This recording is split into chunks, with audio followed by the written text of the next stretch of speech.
Assalamualaikum warahmatullahi wabarakatuh. Salam sejahtera bagi kita semua. Perkenalkan, saya Rati Ruhayati. Saya merupakan salah satu dosen tetap di program studi D3 Kebidanan Sekolah Tinggi Kesehatan Indonesia Teknik Wira Utama. Pada saat ini saya akan mencoba untuk memaparkan tentang salah satu mata kuliah yang saya ampu dalam program studi D3 Kebidanan. Sebagai salah seorang dosen, saya telah menerapkan tridharma perguruan tinggi, yang salah satunya adalah pengajaran. Sistem pengajaran yang saya anut yaitu sistem DAE, yaitu Delivery, Interaction, and Assessment. Delivery merupakan suatu sistem tentang bagaimana saya menyampaikan materi pembelajaran agar dapat diterima dan dipahami oleh mahasiswa dengan baik. Sedangkan interaction yaitu interaksi antara saya sebagai dosen dan mahasiswa dalam melakukan pembelajaran agar tujuan dan capaian pembelajarannya dapat tercapai. Selanjutnya adalah assessment, yaitu merupakan proses penilaian kepada mahasiswa yang bertujuan untuk mengukur kemampuan mahasiswa setelah mendapatkan pengajaran atau materi yang diberikan oleh saya. Hal ini saya lakukan secara objektif kepada setiap mahasiswa. Sebelum saya menjelaskan sistem pengajaran yang saya lakukan, terlebih dahulu saya akan menjelaskan salah satu mata kuliah yang saya ampu. Jadi, salah satu mata kuliah yang saya ampu adalah Asuhan Kebidanan Persalinan. Mata kuliah ini terbagi menjadi mata kuliah teori dan juga mata kuliah praktikum, dengan bobot 2 SKS teori dan 2 SKS praktek, dan merupakan salah satu mata kuliah wajib di program studi D3 Kebidanan. Mata kuliah Asuhan Kebidanan Persalinan berisi pokok-pokok bahasan yang memberikan pengetahuan tentang cara pemberian asuhan pada ibu di masa persalinan. Mata kuliah Asuhan Kebidanan Persalinan berisi pokok-pokok bahasan yang memberikan pengetahuan tentang cara memberikan asuhan pada ibu di masa persalinan, yang meliputi konsep dasar persalinan, perubahan fisiologis dan psikologi pada persalinan, faktor-faktor yang mempengaruhi persalinan, kebutuhan dasar ibu bersalin sesuai dengan kala persalinan, komunikasi dalam persalinan, epidemes dalam persalinan, etika dan kewenangan bidan dalam asuhan kebidanan persalinan, asuhan kebidanan dalam masa normal, dalam persalinan normal, penyulit dan komplikasi persalinan, adaptasi bayi segera setelah lahir, dan bayi baru lahir dalam 2 jam pertama. Adapun tujuan dari mata kuliah ini adalah untuk memberikan kemampuan kepada masyarakat untuk memberikan asuhan kebidanan pada ibu dalam persalinan dan bayi segera setelah lahir dengan pendekatan manajemen kebidanan didasari oleh konsep-konsep, sikap, dan keterampilan serta hasil epidemis. Hal ini sesuai dengan profil lulusan, yaitu sebagai pemberi asuhan kebidanan atau care provider, yang berperan sebagai pemberi asuhan dalam masa kehamilan, persalinan, dan bayi baru lahir, serta masa nifas, KB, bayi, dan balita pada kondisi yang normal. Mata kuliah ini berada di semester 3. Mata kuliah ini dapat diambil dengan persyaratan telah mengambil mata kuliah anatomi dan fisiologi yang ada di semester 1, serta mata kuliah pengantar asuhan kehamilan, persalinan, nifas, dan bayi baru lahir yang ada di semester 2. Selanjutnya, saya akan masuk dalam aspek delivery yang berkaitan dengan mata kuliah yang saya ampu ini. Tetapi sebelum masuk dalam aspek delivery, terlebih dahulu saya akan menjelaskan mengenai capaian pembelajaran atau CPL. Yang selanjutnya, CPL tersebut akan diturunkan dalam bentuk CPMK. Yang selanjutnya, CPMK diturunkan dalam bentuk sub CPMK. Seluruh capaian pembelajaran yang diturunkan harus sejalan dengan profil lulusan program studi. Salah satunya yaitu memberikan asuhan kebidanan pada masa persalinan dan bayi baru lahir. Adapun capaian pembelajaran tersebut terdiri dari yang pertama, menjalankan praktek kebidanan sesuai dengan kompetensi, kewenangan, dan kode etik profesi. Yang kedua, menguasai konsep teori, ilmu kebidanan, asuhan kebidanan, dan etika profesi. Dan yang ketiga, menguasai metode, teknik, dan pengetahuan prosedural dalam asuhan kebidanan pada masa kehamilan, persalinan, nifas, bayi baru lahir, balita, serta kontrasepsi. Selanjutnya, dari setiap sub CPMK dibagi menjadi 14 kali pertemuan tidak termasuk ujian tengah semester atau UTS dan ujian akhir semester atau UAS.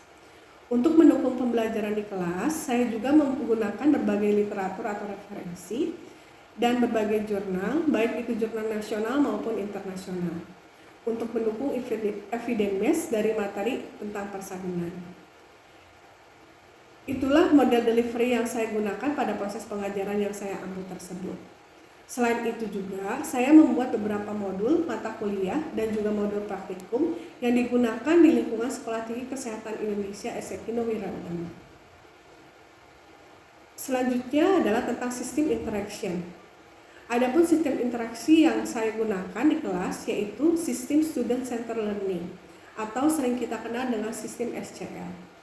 SCL merupakan sistem pembelajaran yang menempatkan mahasiswa sebagai subjek atau peserta didik sehingga dengan metode ini dapat mengembangkan potensi dan juga minat yang ada dalam diri mahasiswa tersebut menjadi lebih aktif, kreatif, dan inovatif. Sistem SCL terdiri dari pembelajaran interaktif, diskusi, studi kasus, dan juga demonstrasi. Yang pertama adalah pembelajaran interaksi, yaitu pemaparan materi di dalam kelas dengan menyisipkan pertanyaan kepada mahasiswa dengan tujuan meminta pendapat dari mahasiswa. Yang berikutnya adalah tim peer share, yaitu berdiskusi dengan cara mengangkat isu atau tema tertentu yang kemudian dipresentasikan oleh mahasiswa di depan kelas. Studi kasus, yaitu cara mengambil berbagai kasus sebagai contoh kasus persalinan yang biasanya terjadi. Itulah model interaction di dalam kelas yang biasa saya lakukan. Sedangkan untuk pembelajaran praktikum dengan SCL, walaupun masih banyak materi yang mengandalkan metode demonstrasi yang berasal dari dosen, tetapi dengan metode SCL ini, baik hard skill maupun soft skill dari mahasiswa lebih terasa. Selanjutnya saya akan menjelaskan mengenai sistem assessment. Aspek assessment yang saya lakukan yaitu penilaian kepada mahasiswa secara objektif untuk mengukur kemampuan mahasiswa sendiri setelah mendapatkan pengajaran. Asesmen dilakukan baik secara teori maupun secara praktikum di laboratorium. Adapun poin-poin penilaian yang saya terapkan telah saya sampaikan sebelum pembelajaran dimulai. Hasil asesmen yang saya lakukan dengan harapan mahasiswa dapat mengetahui proses penilaian yang saya lakukan secara objektif, sehingga mahasiswa dapat mengukur kemampuannya secara mandiri. Demikian pemaparan ketiga aspek yang saya terapkan dalam proses pengajaran mata kuliah asuhan kebidanan persalinan ini. Jika selama pemaparan ini terdapat kekurangan dan kesalahan, saya mohon maaf. Akhir kata saya ucapkan terima kasih. Wabillahi taufiq wal hidayah. Wassalamualaikum warahmatullahi wabarakatuh.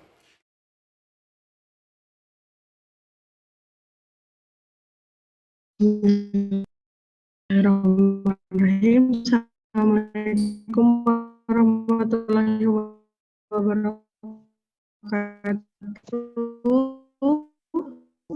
Waalaikumsalam warahmatullahi wabarakatuh.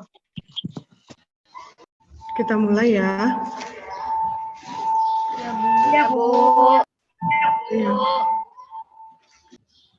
Apa kabar semuanya? Alhamdulillah baik, Bu. Alhamdulillah baik, Bu. Alhamdulillah, hari ini kita ketemu lagi dalam mata kuliah asuhan persalinan atau ASKA 2. Materi kali ini yaitu tentang patograf. Mungkin sebelum masuk ke materi, saya ingatkan lagi untuk mengganti nama atau merename namanya dengan nama masing-masing agar nanti bisa tercatat di dalam absen, gitu ya. Kita review dulu ke materi sebelumnya, yaitu untuk materi sebelumnya kita telah belajar di pertemuan 7 dan 8, yaitu tentang anamnesa ibu pada awal persalinan, pemeriksaan fisik pada ibu bersalin, dan prakteknya juga pemantauan denyut jantung janin, pemantauan his persalinan atau kontraksi, dan juga pemeriksaan dalam. Apa saja yang harus kita periksa atau kita hasilkan di dalam pemeriksaan dalam. Dan materi kali ini yaitu pertemuan 9 teori, yaitu yang kita akan bahas adalah tentang patograf. Mungkin untuk pertemuan kali ini kita mulai dengan metode ceramah dulu dari saya, dan nanti untuk pertemuan berikutnya baru kita praktek di dalam kasus. Ya. Nanti di akhir sesi ini akan dilaksanakan tanya jawab, jadi mohon diperhatikan untuk materinya. Tapi barangkali di tengah-tengah nanti kalian ada yang kurang paham atau tujuan pembelajaran hari ini yaitu mahasiswa mampu memahami konsep dasar patograf dan menguasai cara penggunaan patograf dalam asuhan persalinan. Ya, ada yang sudah tahu apa itu patograf? Tahu, Bu. Coba yang mau menjawab atau coba menjelaskan Milsa, Bu. salah satu. Ya, mangga Milsa. Patograf adalah buah alat untuk memantau laju persalinan dari kala 1 sampai kala 4. Ya, terima kasih. Betul ya jawabannya Milsa. Terima kasih. Ya, kalau kita ulangi, betul apa yang dikatakan Milsa tadi, patograf adalah alat bantu untuk membuat keputusan klinis, memantau, mengevaluasi, dan penata laksanaan persalinan.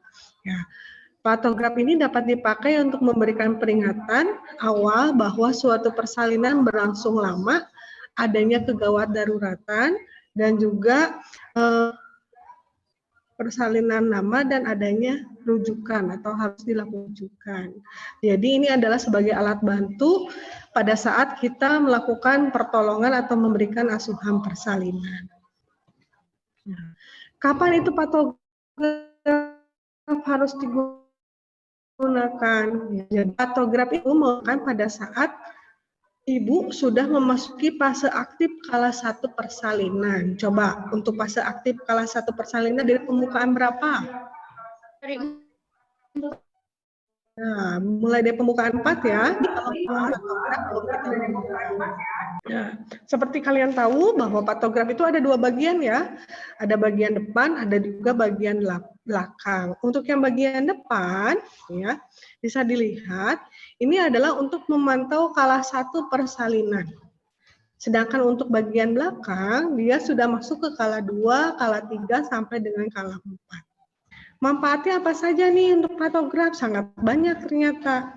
Ya, mulai dari mencatat kemajuan persalinan, terus mencatat kondisi ibu dan janinnya, mencatat asuhan selama persalinan, memberikan informasi untuk mengidentifikasi dini penyulit persalinan, dan memberikan informasi untuk membuat keputusan klinis. Ya. Jadi dengan patograf itu semua catatan persalinan, baik itu kemajuan persalinannya, catatan kondisi ibu dan janinnya, dan juga apakah terjadi penyulit atau tidak, semuanya bisa kita lihat atau terekam di dalam patograf. Walaupun dia hanya 1 lembar alat, tetapi fungsi catatannya sangat banyak. Ya, setelah melakukan itu, kita akan bisa membuat sebuah keputusan klinik apakah memang persalinan itu normal ataupun terjadi komplikasi. Sekarang ada yang tahu nggak kala 1, 2, 3, 4 batasannya apa saja? Kala 1 kontraksi, pembukaan, kala 2 pengeluaran janin, kala 3 pengeluaran plasenta, kala 4 observasi, 2 jam postpartum. Ya, terima kasih jawabannya nih Milsa, Rialfi, ya Nadifa sama Hilfa. Betul bahwa kalau kala 1 dia itu mulai dari pembukaan 0 sampai dengan pembukaan 4. Sedangkan kala 2 itu kala pengeluaran janin atau bayi. Kala 3 pengeluaran plasenta postpartum atau setelah plasenta lahir. Nah, yang pertama adalah yang kita catat di dalam patograf adalah mencatat kemajuan persalinan. Ya. Mulai dari frekuensi dan lamanya kontraksi uterus. Ya, ini kita periksa dan kita catat setiap 30 menit. Ya, berikutnya adalah pembukaan serviks setiap 4 jam. Penurunan bagian terbawah janin setiap 4 jam. Ya. Air ketuban itu bisa dinilai dengan utuh, jernih, darah, atau mekonium dan kering.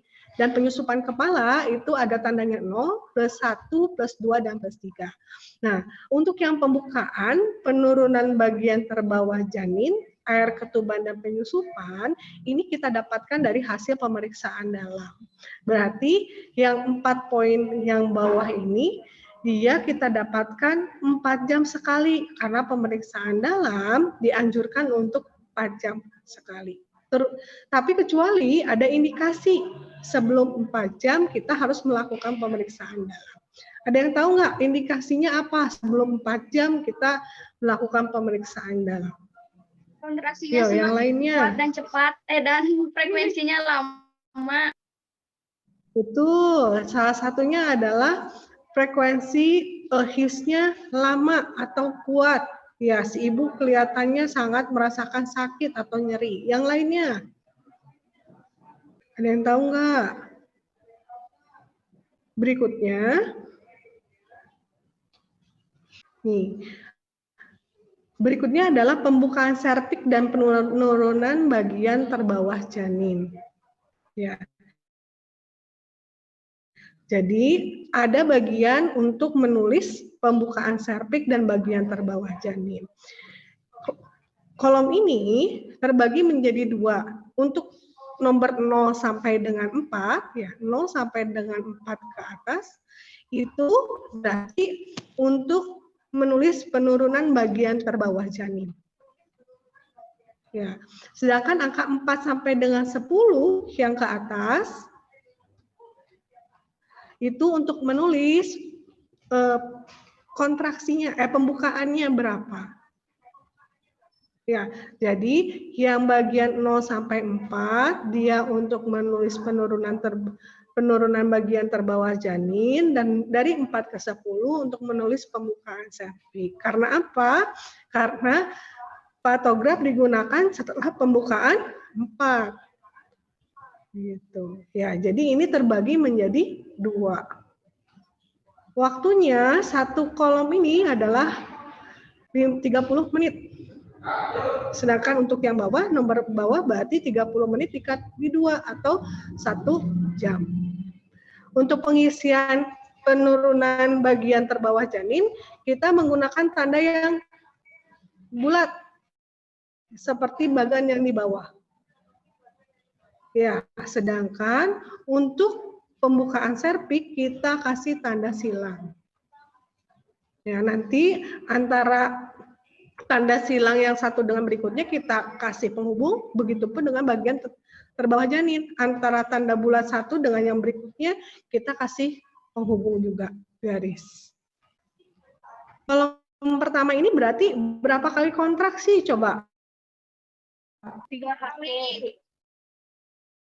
Tuh, 3 kali. Ya, berarti yang ke atas ini di kolom ke-3. Berapa kali kontraksi? 2 kali. 2 kali. Ya. Apa dikasih titik-titik atau dikasih ditebalkan, hitamkan, tergantung dengan frekuensi dari kontraksinya. Kalau sepertinya, nih, antara 20 detik sampai dengan 45 detik berarti kita aksir. Tetapi kalau kurang dari 20 detik, satu kali kontraksinya berarti di titik-titik. Dan kalau lebih dari 45 detik, tebal. Ya, jelas ya. Di sini ada air ketuban, ada penyusupan. Kalau sepertinya sudah pecah terlebih dahulu, maka kita tuliskan jamnya di atas. Ketuban pecah sejak jam berapa. Gitu ya. Berarti yang harus kita tentukan terlebih dahulu sebelum mengisi patograf adalah apakah si ibunya ini sudah masuk pada fase aktif atau belum. Ya, kalau sudah masuk pada fase aktif berarti kita kumpulkan dulu data yang di atas dari hasil anamnesa. Nama ibu, umur, ya, statusnya, grafida berapa, para berapa, AB berapa, ya, tanggal berapa sekarang, jam berapa, ditulis terlebih dahulu alamatnya, ketuban pecah sejak jam berapa. Kalau sepertinya belum pecah, berarti kita tuliskan belum pecah. Tapi kalau sudah pecah, contohnya ibu datang jam 9. Pecah 1 jam yang lalu, berarti pecahnya sejak jam 8. 8. Terus jangan lupa kita juga harus menanyakan ibunya mules sejak kapan. Gitu, ya. Jadi yang bagian atas kita dapatkan dari hasil anamnesa. Nah ini, air ketuban diisi dengan beberapa sesuai dengan hasil pemeriksaan dalam kita. Kalau selaput ketubannya masih kita rasakan pada saat pemeriksaan dalam, berarti kita sebut dia utuh. Tapi begitu kita periksa dalam ternyata selaput ketubannya sudah pecah, kita harus nilai apakah air ketubannya itu jernih, maka kita kasih nilai J, atau kita tulis J. Apakah ada darah, bercampur darah, berarti kita tulis nilai D. Ya, apakah ada mekonium? Mekonium itu apa coba? Kotoran bayi. Kotoran bayi, Bu. Ya, kotoran Yang bayi. bercampur. Berarti warna air ketubannya apa? Hijau. Hijau. Gitu ya. Hijau memang kering, berarti begitu dipecahkan dia tidak keluar air sama sekali, berarti kita tulis A. Kering. Sedangkan ya kering. Sedangkan untuk penyusupan atau melase adalah penyisipan tulang tengkorak janin. Kita kasih tanda 0 jika suturannya memang kita bisa raba pada saat pemeriksaan dalam. Ya, tetapi pada saat pemeriksaan dalam sutura tidak teraba, tetapi tidak ada yang bertumpang tindih atau hanya saling berdekatan, berarti kita kasih nilai +1. Sedangkan untuk tulang tengkorak yang tumpang tindih, tetapi masih bisa kita pisahkan, kita kasih nilai +2. Ya, dan untuk tulang tengkorak yang tumpang tindih dengan nyata, ya tidak bisa lagi kita pisahkan, berarti kita kasih +3. Ya, ini ditulisnya di kolom di atas, di bawah DJJ. Nah, berikutnya ke catatan kondisi ibu dan janin. Kalau yang tadi yang dijelaskan tadi adalah catatan tentang kemajuan persalinan. Berikutnya adalah catatan kondisi ibu dan janin. Yang harus dicatat kondisi ibu dan janin yang pertama adalah janin. DJJ-nya harus kita pantau. Karena apa? Karena DJJ itu menandakan bayinya sejahtera atau sehat atau tidak, dalam kondisi baik atau tidak. Dan ini kita lakukan setiap 30 menit. Ya.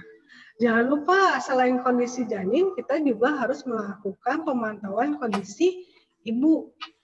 Ya, ada tekanan darah, ada suhu tubuh yang harus kita periksa setiap 2 jam sekali. Ada juga nadi ibu yang harus kita periksa setiap 30 menit sekali, dan juga urin. Ya, volumenya kita harus lihat 2 jam sampai 4 jam sekali. Ya, bila perlu kita melakukan pemeriksaan lab, yaitu apakah urinnya terdapat aseton atau terdapat protein urin. Nah, ini DJJ bagian paling atas, DJJ kita periksa setiap 30 menit sekali. Kita harus lihat grafiknya apakah kurang dari 120 atau lebih dari 160. Menunjukkan bahwa kita harus mengambil keputusan klinis apakah si bayinya ini harus kita rujuk atau tidak. Apakah ibunya harus dirujuk atau tidak. Karena DJJ-nya yang kurang baik. Gitu ya. Nah, ini untuk pemantauan catatan kondisi ibu. Ya, jadi mulai dari tekanan darahnya ya diisi dengan tanda panah, yang atas panahnya adalah sistolnya, yang panah bawahnya adalah diastolnya. Berikutnya adalah yang titik-titik ini kita tulis nadi ibu setiap 30 menit sekali. Suhu tubuh setiap 2 jam sekali, dan juga urin, jumlah urin itu ada yang di bawah. Ya, yang urin di bawah itu dalam bentuk cc atau mililiter. Kalau memang dilakukan pemeriksaan protein atau aseton, jika memang positif maka harus kita checklist di sininya. Ya. Nah, ini mengidentifikasi adanya penyulit persalinan. Kenapa digunakan patograf untuk mengidentifikasi apakah persalinan ini ada penyulit atau tidak. Ya, kita lihat dari garis waspada dan garis bertindak yang ada di kolom tentang pembukaan dan juga penurunan kepala. Nih, garis waspada dimulai pada pembukaan serviks 4 jam ke-0 ya, dan berakhir pada titik di mana pembukaannya lengkap. Berarti dari mulai 4 cm sampai dengan 10 cm maksimal terjadi selama 6 jam. Ya.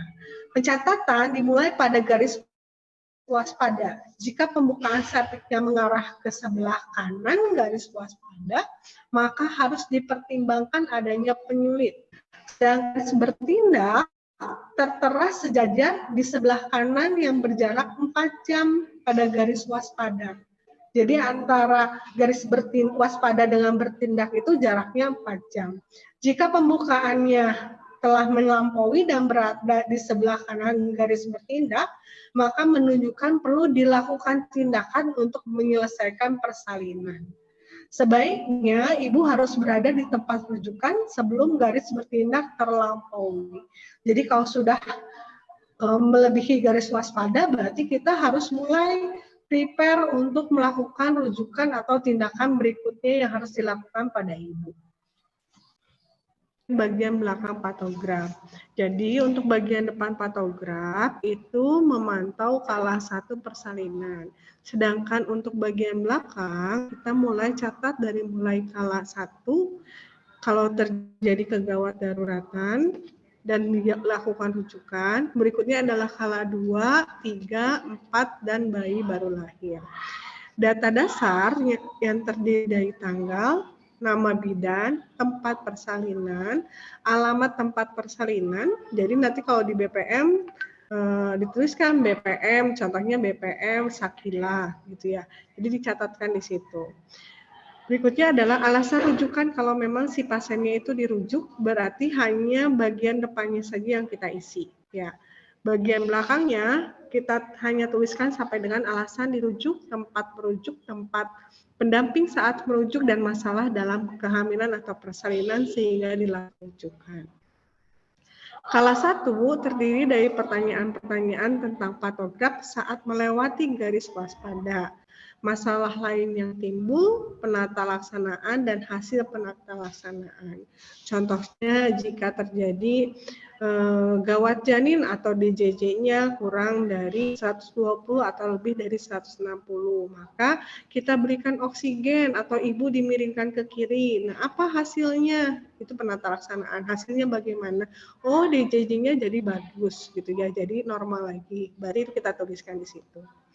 Yang kala 2 terdiri dari episiotomi, pendamping persalinan, gawat janin, distorsia bahu, dan masalah dan penata laksanaannya. Kala 3 ini berisi informasi tentang IMD, apakah dilakukan atau tidak, dengan batasan minimal berapa menit kalau IMD?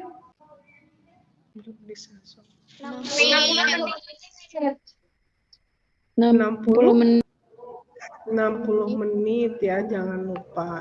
Jadi IMD dilakukan minimal 60. Terus dituliskan juga lamanya kala 3. Maksimal berapa lama kala 3? 30 menit, Bu. 30 menit ya.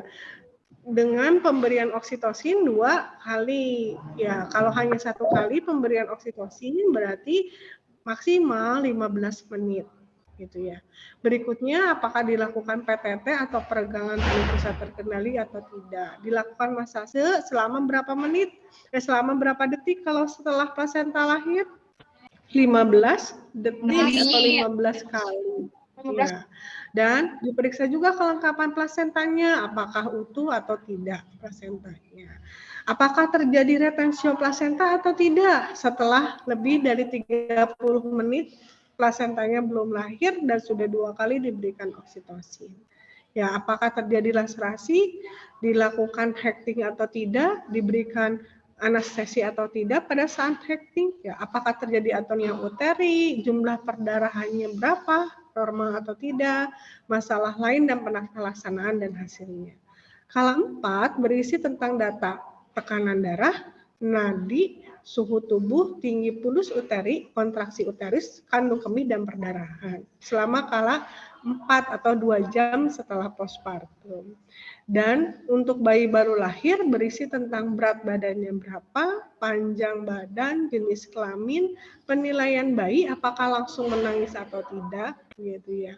Kalau langsung menangis apa yang kita lakukan, kalau tidak menangis apa yang kita lakukan. Untuk kala 2, episiotomi, apakah ada indikasi episiotomi atau tidak? Contohnya apa indikasi dilakukannya episiotomi? Coba, ada yang tahu? Tidak bisa videonya kaku, Bu. Perineumnya kaku, betul. Terus, bayinya, kalau kepala bayinya terlalu lama ya, susah atau terlalu lama di sofa, berarti harus melakukan Tidak ada untuk Berikutnya adalah pendamping persalinan, bisa suami, bisa keluarga, bisa teman, atau dia membawa paraji atau dukun sendiri, atau tidak ada. Sebaiknya tidak dianjurkan untuk tidak ada pendamping. Berikutnya adalah gawat janin. Apakah terjadi gawat janin atau tidak? Dilihat dari apa gawat janin? Ketika bayi baru lahir tidak menangis, terus ototnya Ya, betul. Ketika lahir dia menangis atau tidak. Ada distorsia bahu, masalah lain menata laksanaan. Nah, untuk kala 4 dilakukan selama 2 jam. Jam pertama setiap 15 menit dan jam kedua setiap 30 menit sekali. Ya, ini yang kita lakukan adalah pemantauan pemeriksaan tekanan darah, nadi, suhu itu setiap 2 jam sekali. Ya, makanya yang ininya dihitamkan karena ini suhu. Tinggi pulus uterinya, kontraksinya, kandung kemih, dan perdarahan. Ya, kandung kemihnya apakah kosong atau tidak? Karena kalau tidak kosong, dia akan mempengaruhi dari kontraksi. Ya, perdarahannya juga masih dalam bentuk sesek diperkirakan. Ya. Nah, kesimpulannya, untuk melakukan pemantauan proses persalinan digunakan patograf agar tenaga kesehatan dapat melakukan keputusan klinis tepat pada waktunya. Jadi jangan lupa bahwa patograf dilakukan untuk pemantauan asuhan persalinan, bukan sebagai catatan akhir, gitu ya. Sampai sini ada yang mau ditanyakan atau didiskusikan? Jelas? Jelas, Bu. Jelas, Bu. Jadi kita gunakan mulai dari kala apa coba dalam persalinan? Salah satu aktif. Ya, kala 1 fase aktif persalinan. Berarti mulai pembukaan 4 cm ya. Terus yang dilakukan pemantauan apa aja mulai dari bagian atas, coba dibayangkan. DJJ ya, jangan lupa nih sebelum pemantauan kita harus memastikan dulu pembukaannya tadi sudah masuk 4 cm ya. Yang pertama kali diisi adalah jamnya. Ya, setelah jam baru ke kontraksi dan ke penyusupan kepala. Dari situ baru ke bagian paling atas DJJ. Ya. DJJ dilakukan per berapa menit sekali? 30 menit. 30 menit sekali. Kalau kontraksi? 4 jam. 30 menit. Kontraksi 30 menit. Sedangkan pemeriksaan dalam atau pembukaan serviks dan penurunan kepala setiap 4 jam. 4 jam satu kali. Untuk memantau kondisi janin berarti dilakukan setiap 30 menit sekali. Jadi untuk memantau DJJ agar diketahui dalam batas normal. Ya. Sampai sini ada yang mau ditanyakan atau mau didiskusikan? Sudah cukup? Kalau cukup, berarti insya Allah di pertemuan berikutnya nanti kita akan coba untuk mengisi patograf dari kasus-kasus yang memang sering terjadi. Kalau tidak ada pertanyaan, saya cukupkan sekian untuk perkuliahan hari ini. Insya Allah kita ketemu lagi Besok. di mata kuliah praktek untuk pengisian patograf. Ya. Akhir kata saya ucapkan terima kasih. Wabillahi taufiq wal hidayah. Wassalamualaikum warahmatullahi wabarakatuh. Waalaikumsalam warahmatullahi wabarakatuh. Terima kasih, Ibu.